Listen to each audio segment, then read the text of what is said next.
Hello and welcome to Trade Talks. My name is Yogesh. A week full of potentially market-moving news left stock markets in Canada and US virtually unchanged until a solid US jobs report on Friday boosted equities firmly higher.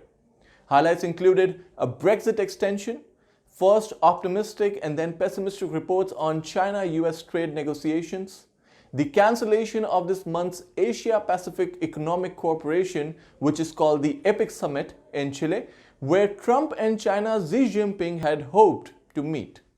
The interest rate decisions from the US Federal Reserve, the Bank of Canada, the Bank of England, and the Bank of Japan, followed by a raft of earnings reports from the likes of Apple, Facebook, and Starbucks. While the North American equities ended higher, suggesting a more positive outlook on balance, the international markets were mixed, and the advance of safe haven assets including gold and bonds pointed to a more cautious attitude. The European and Asian equity markets were mixed. The UK was among the weakest performers even after the European Union granted a Brexit extension until January 31, 2020.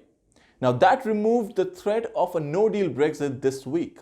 The fate of Brexit now seems to rest on the outcome of a UK general election set for December 12th. Trade deal sentiment in the US began the week on a positive note, with US saying it was ahead of schedule to sign the so-called Phase 1 agreement. The cancellation of the EPIC Summit in Chile because of social unrest in the country looked like it might disrupt the planned signing of the deal. But both China and the US said they were looking for ways to proceed. Then, the reports came on Thursday that China doubts the possibility of a long-term deal. But as trade optimism waned, stock investors took comfort in a rate cut from the Fed and its strong signal that further moves in rates in either direction were unlikely anytime soon, as long as inflation remains muted. The S&P 500 moved to a new all-time high on the news, helped also by some solid corporate earning results and a slightly better than expected third quarter GDP report. Stocks took another leg up after the Friday jobs report suggested the worst may be over for the domestic economic slowdown.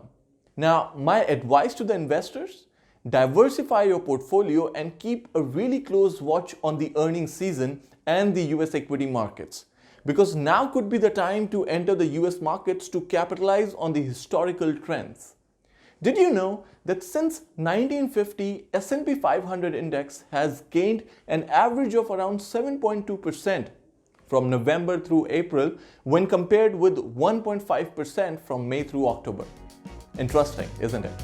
We'll meet you next week again with our weekly market commentary and with much more market information. Till then, be informed and trade safe. Thank you so much for watching this video. To keep yourself updated about the latest happenings in the world of financial markets, subscribe to this channel. To register for our seminar on sustainable investment, click on www.century.ae. My name is Yogesh and you have a great week ahead.